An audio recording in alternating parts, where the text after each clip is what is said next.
Back on with Nick Buckley. Hello, Nick. How are we doing? I'm good. How are you today? Yeah, not so bad, my man. Not so bad. It's been a couple of months since we last had a chat Mm. like this, and a lot's changed. You are now. Well, I know you said you joined Advance UK when we spoke last, but things have moved on from there. Can you tell us a little bit about it? Yep, I'm almost at the end of the by-election in Gorton and Denton as the Advance UK candidate. I'm absolutely shattered. It's hard work. Elections are hard work, but by-elections are even harder work. So yeah, we've got 2 more days to go, and then we'll find out was it worth it.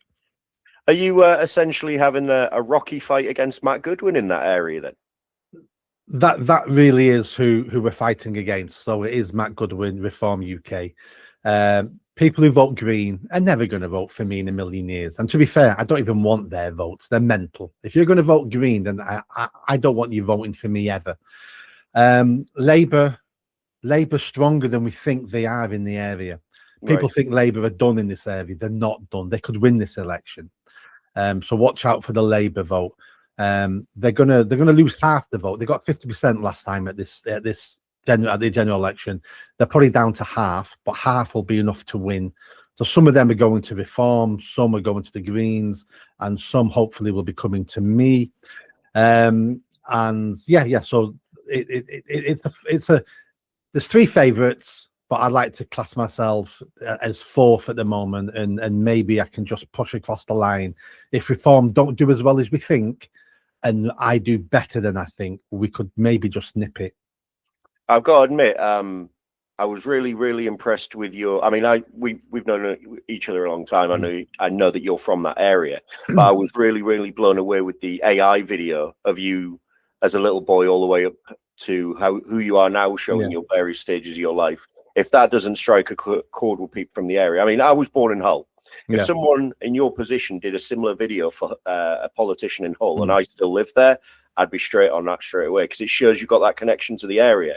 I mean, I'm not sure, but don't get me wrong, I like Matt Goodwin as a person and stuff, you know what I mean? And he's chosen to tie his colours to Reform and whatever. But he's not from that area, is he?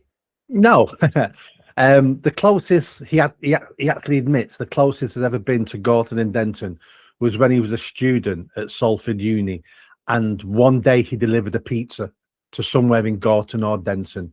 He says that's his connection to the area. I once delivered a pizza up here somewhere. He lived in Salford as a student. I believe he lived in Salford as a baby until his parents divorced. But from 4 or 5 years old, he's lived down south. And you can tell he's a southerner by all the pictures of him in Gorton and Denton. Look at all the pictures. He's got gloves on and a scarf. It's not even cold up here at the moment. And he's walking around with the gloves and scarves all the time because he's just a big southern softy. Something about us northerners, we don't feel the cold as much. I mean, to be fair, as the further north in the UK you go, I mean, look at the Scots; they wear kilts in all weathers, and they're not exactly. It's not exactly warm in Scotland a lot of the time. Is it? I remember being slated for wearing shorts when it was snowing in Norwich. I was like, but I'm warm. I'm all right. Yeah, exactly. I just put it down to being a rotund gentleman, to be honest. So I got to admit, I don't understand why the Greens are gaining power. I mean, I know I have a belief that they're going to be the new sort of left party. But Carl Benjamin beat me to it. He did a video on this recently. I keep coming back to the drugs policy, and it's very Brave New World. And Carl Benjamin, the bugger, beat me to it by doing a video comparing it. I can't understand why teaching kids how to shoot up safely would be a vote winner. I mean, have you spoken to people that are going to say they vote Green? Has that come up? I have, but it's all about, I'm a nice person, Greens are nice, I'm voting to be nice, or it's Free Palestine. The drugs issue is not coming up because the Greens can't talk anybody into voting for them. You have to want to vote Green. You don't talk people on the fence into voting Green. The Greens are really not a threat. The Greens won't be here in another couple of years. The Greens will implode. You can't have blue-haired woke idiots campaigning next to radical Islamists. The Greens are only doing well at the moment because they're slowly being taken over by radical Islamists. It's a Trojan horse strategy. and the Islamists have always wanted a political party, and it's easier to take over a long existing party with all the infrastructure than it is to create one from scratch. So they're hoping to get enough radical Islamists to join the party, to join the executive board, and then they will eject all the gay Jews who run the party. They'll eject all the women, they'll eject all the eco-lunatics, and it'll be an Islamic party, which is great because the colour of Islam is green. It fits perfectly. But talking about the drugs policy, the people who vote green actually believe in this. It's unfair. It's unfair to criticise and harm people who want to take drugs because we made them drug addicts in the first place by being a nasty white supremacist nation. So if they want to take drugs, we need to let them take drugs. And while they're taking drugs, maybe we can give them clean needles so they don't get AIDS and hepatitis. And this because is obviously that's so much worse, so much better. Obviously. Yeah, and this is their thought process, and yeah. So the Greens will do well for the next couple of years, but they will implode at some point. Yeah, to be fair, I've been slated for saying this, but I'm going to say it anyway on this video. Anything to do with Palestine, Gaza, that Middle East conflict is exactly that, in my opinion. It's a Middle East conflict. UK politics should be for the UK, in my opinion. I mean, people will probably scream at me for that. Yes, we've got things going on in other parts of the world. We've got the Ukraine war still raging on and whatever. But that's a problem for that region. Yes, while we can get involved to some degree, I don't think it should be a way that someone votes. And I got a Greens leaflet come through my door here in Norfolk, and it said, "Oh, we're going to fight for Gaza." I was like, "Why? Do the people of Gaza know where Norfolk is? Do they care?" Yeah. Well, it only matters because we've got that many immigrants in the country that the Muslim vote is a huge block now and can win elections in certain areas. So now we have to campaign on issues that matter to them in their homeland. That's why we have MPs in Parliament fighting for British money to build airports in Pakistan, because their constituents are Pakistanis and they want easy to fly home to their area in, is it Mipur or something like that it's called. So we don't fight for British issues anymore now, local issues. We fight for the balkanization issues we have in the UK. Now, my stance on the Middle East conflict is easy. I don't care. I care people are dying, but there's nothing I can do about it, so I give it no thought. I don't care about Israel.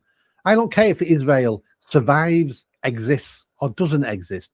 I don't care if Palestine exists or doesn't exist. I don't care about Syria. I don't care about the Iran revolution at the moment. I don't care.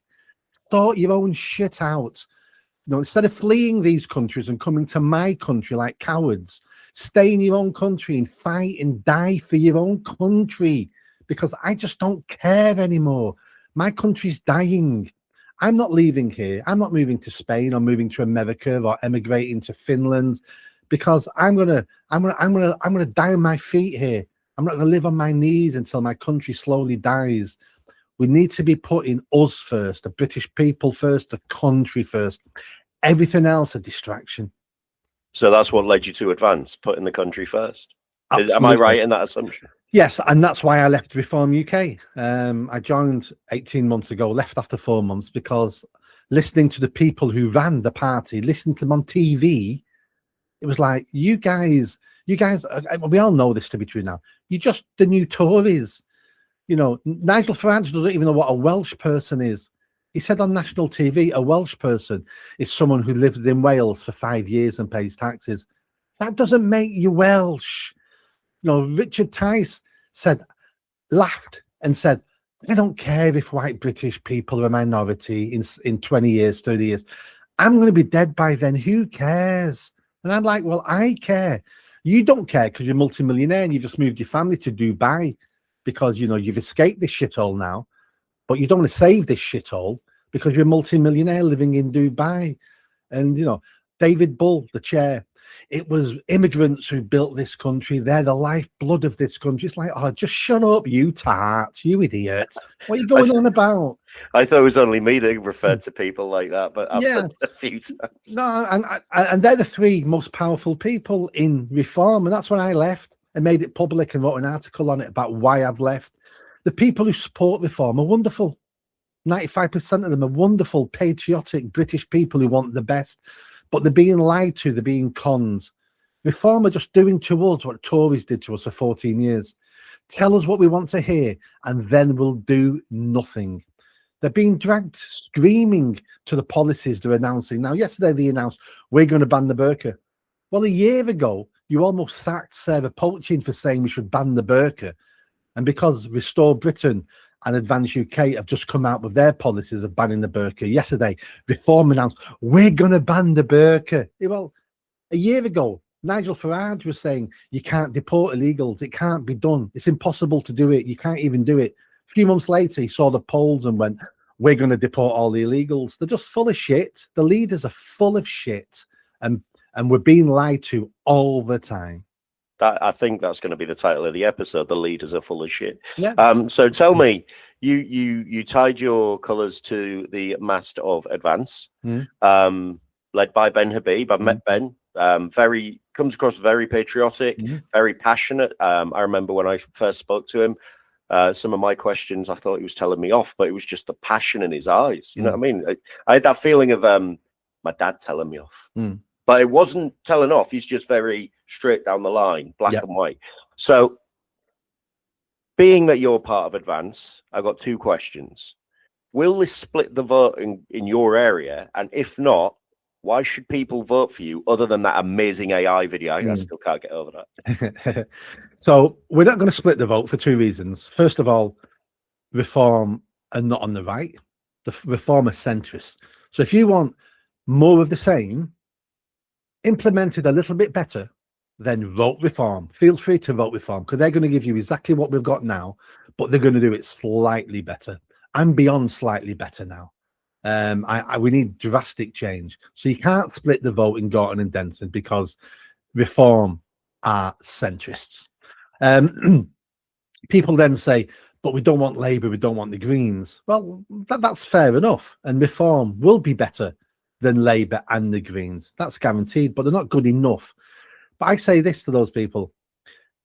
We live in a democracy where people have a choice, and you can't have enough choice in a democracy. And there is no vote to split, because each vote belongs to an individual, and only they can decide who they're giving that vote to. So for Reform at the moment to accuse me of splitting the vote, it's called entitlement, because Reform are now doing what Labour have always done in this area. Your vote belongs to me. I'm guaranteed your vote. You work for me now, love.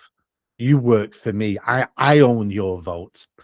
And to make sure you vote the right way, because you're too stupid to make a decision yourself, but to make sure you vote the right way, which is my way, we're going to ask people like Nick Buckley to stand down. We're going to tell other people, don't stand in this area because you'll split the vote. This is really insulting to the people of Gorton and Denton, to tell them you're not good enough to make decisions by yourself. We're going to have to remove some of your choice. We're going to have to remove some of your rights, because when you vote, you always vote the wrong way because you're an idiot. And it's like, the answer is no. The electorate is always right. The voter is always right. They know what's best for them, their street, their family, their neighbourhood. They make the best decisions. And if Reform don't win this election, there's only one person to blame for this. That's Reform. Reform should have been a better party, have better policies, convinced more people. Maybe if Reform were a better party, maybe I'd still be a member. Maybe I'd be standing on their behalf in this area. But no, they don't want local people. They want people who they can control. They want southern softies to come up 200 miles to stand in the area.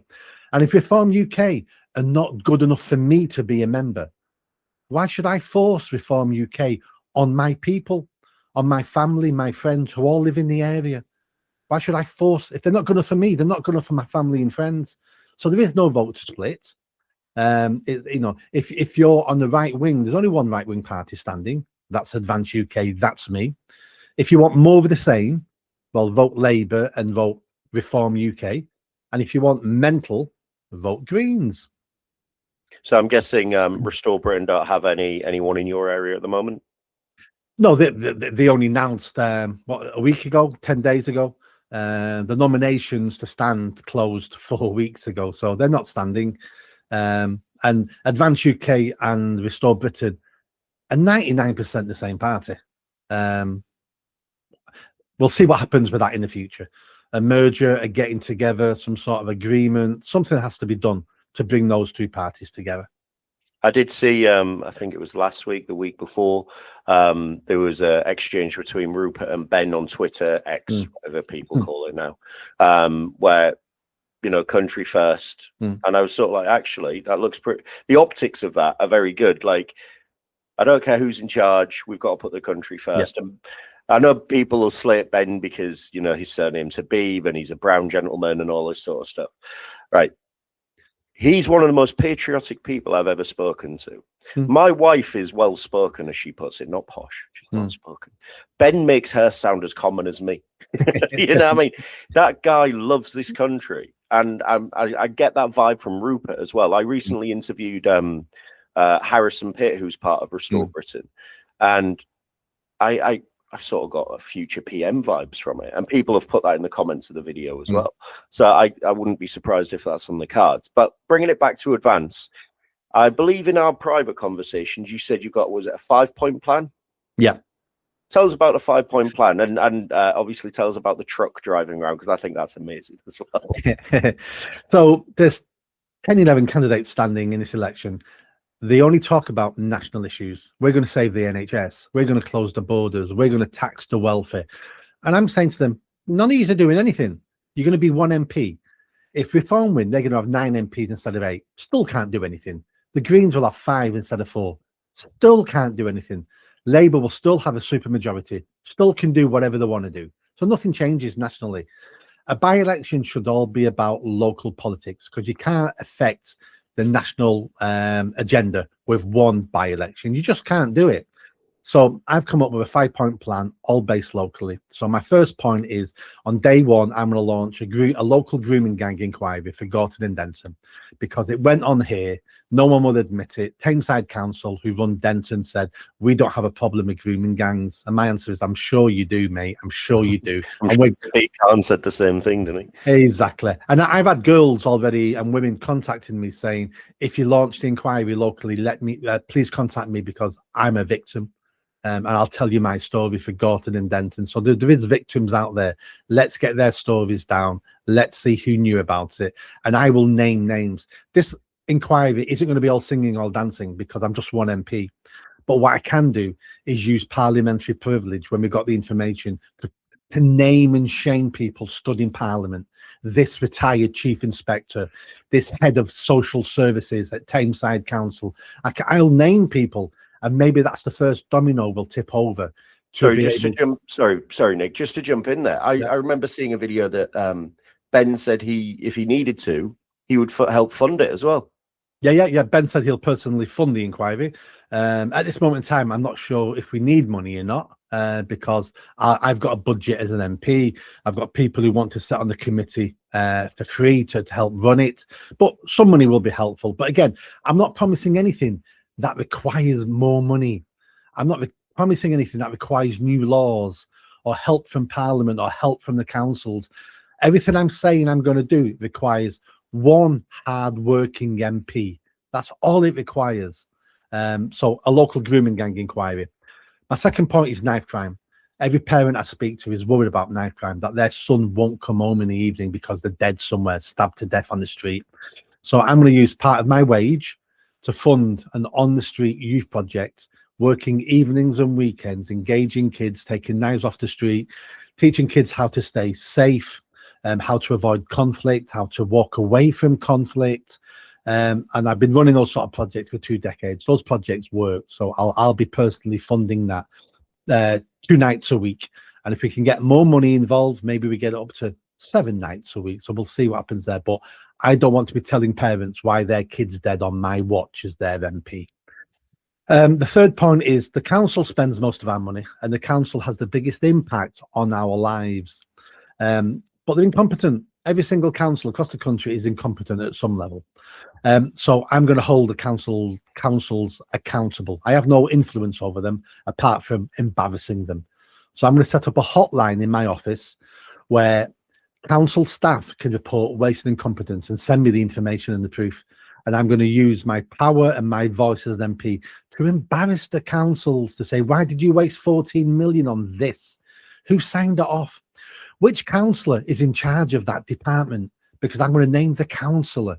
And the next elections, you shouldn't vote for this councillor because they're incompetent. Vote for someone better. And I'm really going to hammer the councils, because if we can get them working better, that will improve everyone's lives in the area. My fourth point is Greater Manchester Police. Incompetent was in special measures a few years ago, and the police across the country are failing, but so are Greater Manchester Police. They're knocking on people's doors in my area on 3 PM telling people don't post naughty things on Facebook. And it's like, that's not a priority. That shouldn't be your priority. So I'm going to hold monthly meetings, public meetings, where anyone can turn up with senior police officers, not sergeants, not PCSOs, but chief inspectors, superintendents of the area, where we can turn up and say what you're doing about burglary, what you're doing about unsafe streets and sexual assault, and we're going to hold them accountable, and we're going to demand that our priorities are their priorities. And I want these people going back to the chief inspector, to the chief constable, and to Andy Burnham, who runs the police. And I want these senior police officers saying to them, well, we've got our priorities wrong, boss. The people of Gorton and Denton are telling me these things. That's what they want. And they're telling me I work for them. They're telling me I'm a public servant. I thought I was the Gestapo. I thought we told the people what to do and how to act and how to live their lives. But they seem to think we work for them. It's like, damn right you work for us, mate. So that's point 4. And point 5, if I'm going to hold the council accountable and hold the police accountable, who's going to hold me accountable? Because I could be like every other politician. I could be full of it because they're all full of it. So I'm going to hold and promise 10 public meetings a year where anyone can turn up and hold me accountable and ask me questions. Why did you vote that way, Nick, in Parliament? Why weren't you in Parliament? Why do we never see you in the area? What are you doing with your time? And these meetings are going to be uncomfortable, and there's going to be lots of raised voices and people are going to be screaming at me. But do you know what? They're my boss. They deserve answers. Yeah, they deserve an MP who listens to the people, and then they can hold me accountable. But it's unfair that if I win this election, the next time they get to hold me accountable will be a general election. It's like, no, you need to have your say almost on a monthly basis about what I'm doing and am I any good? So that's my 5-point plan. No grand spending, no promising new hospitals or new schools that can't be done, no promising to close the borders, but promising things that can be delivered that if we get right, will slowly start improving the area. So you're a big fan of the direct democracy, actually, by that, putting yourself out there and being held accountable by the people that you're there to serve. Absolutely. I want a small state.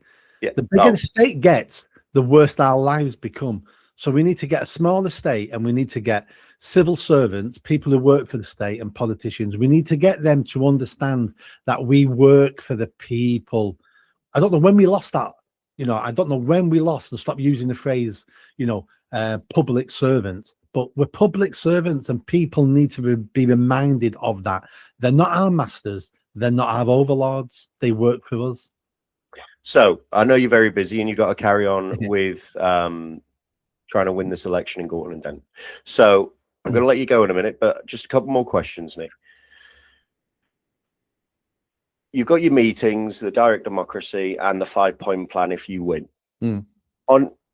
As you're a member of the party, and obviously you're standing in that area, what would a Advance UK national government look like? And I ask this because you're a member, you're standing, you know more about it than I do. Yeah. I'm not saying it's gospel. Yeah. So we've only released a couple of policies up now. The other policies are being worked on. We've only been a political party for 2 months. That's when we got registered with the Electoral Commission. So I can talk about our immigration policy, which is close the borders, deport all illegals, deport all foreign criminals, stop all visas from most of the world. It's only the Western world we will allow some immigration into the UK. Me personally, I probably wouldn't even take them either. We're looking at banning the burqa. We're looking at ensuring Christianity is the foundation of this country. So we're going to make all schools sing hymns and say the Lord's Prayer and sing the national anthem. God, I remember doing that in primary school. Yeah, me too. It stopped halfway through my secondary school. Those sort of things. We're going to make sure we protect churches, that churches can never be converted to another religion. So we need to protect Christianity, because Christianity is the foundation of this country. I'm not even religious. Even I see the benefits of Christianity. Look around the world. What are the most successful countries in the world? Well, 99% of them are all based on Christianity. They're not based on Hinduism. They're not based on Islam. They're based on Christianity. Where do most people in the world want to come and live? Christian countries. So it speaks for itself. We're looking at a small state. So we'll be shrinking the size of the state. We'll be giving people more personal responsibility, so they can run their own lives and make mistakes for their own lives, but then correct those mistakes, because you made them, you can correct them. If we allow the state to make our decisions and they make mistakes, nothing we can do about it, because how do you change the state? You can't. So we're going to be a proper right-wing government, small state, personal responsibility, close the borders, allow businesses to flourish, so remove many of the regulations, reduce taxes. I want people who work to keep most of their money. We need to look at the welfare state. I want a welfare state, by the way, because I know what real poverty looks like. We don't have it in the UK anymore, but I don't want to go back to those days. But a welfare state should be a hand up. It should be an agreement where we're going to help you now, but you've got to help yourself. So at the moment, it's basically a handout. Here's some free money. Shut your mouth. Don't vote. Watch TV. It used to be a safety net, didn't it? And now it seems to be a way of life. It's a hammock. It's a destination. I'm going to get on benefits, and we've seen the abuse. Everyone abuses the system. Everybody I know who's been on benefits has abused the system at some point. Everybody I know, hundreds of people. So it's massively overfunded. You can get money for anything. I remember working with a crack addict who was a burglar, and he was being paid £40 a week to rub cream on his baby. We now pay parents to be parents on benefits. All these things need to stop. We need to say they're your children, you look after them. We'll give you help and support if you're a crap parent. We'll give you help and support, but we're not going to parent your children for you. We're not going to pay you to be a parent either. So all these things need to go, and we need to get back to the time where English men and English women were kings and queens of their own castle, were in charge of their own destiny, who made decisions themselves. And we need to get away from this semi-socialist state we're living in. And we've had a socialist state now for like 50, 60, 70 years. No, granted. I can see where you're coming from with that. My last question, Nick, speaking on the abuse thing, I saw, obviously, we're friends off the podcast, off the stream. We stay in touch. I saw you posted about the abuse as soon as you mentioned you were going to stand for Gordon Attendant. Can you tell us a bit about the shit that's been thrown at you? Oh yeah. So I never stood an election before like this. The amount of abuse I've had, lies, smears, you name it, it's been thrown at me. And that's because I'm a threat this time round, which is quite depressing, because I thought I was a threat last time. I thought I had chances of winning the other times I've stood in elections, but obviously not, because no one abused me. So therefore I was a threat to no one. But this time it started within an hour of me announcing.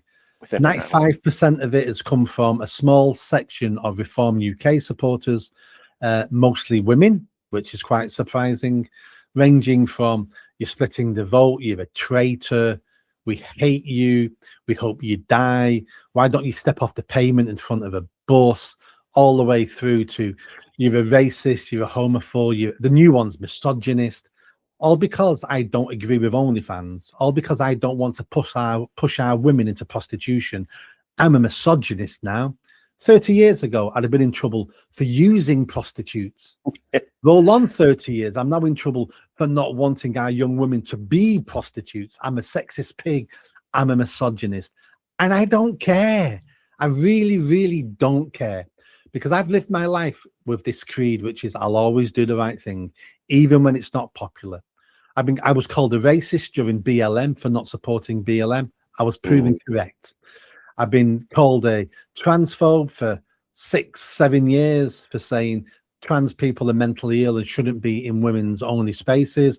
Now I've been proven completely correct, and I'm going to be proven completely correct on OnlyFans and the over-sexualization of our children and young women. So call me what you want. I don't care, because I've always put people's safety first, and I'll carry on doing it. But the abuse has been non-stop. But again, let me emphasize, only a small percentage of reform supporters are like this, because most of them I know, and most of them are decent, patriotic people. But there's nutcases in every party. There'll be nutcases in my party. You can't get away from nutcases. No, I imagine not. But it's just it boggles the mind that people are so visceral in this day and age over which party you support. It's always been like this. The internet and social media just brings that out of people. But it's called tribalism. We forget we're just tribal animals. That's all we are. And we see it in football matches, and we see it in politics, that I support this team. That means you're not in this team. That means you're the enemy. That means you're the tribe down the river.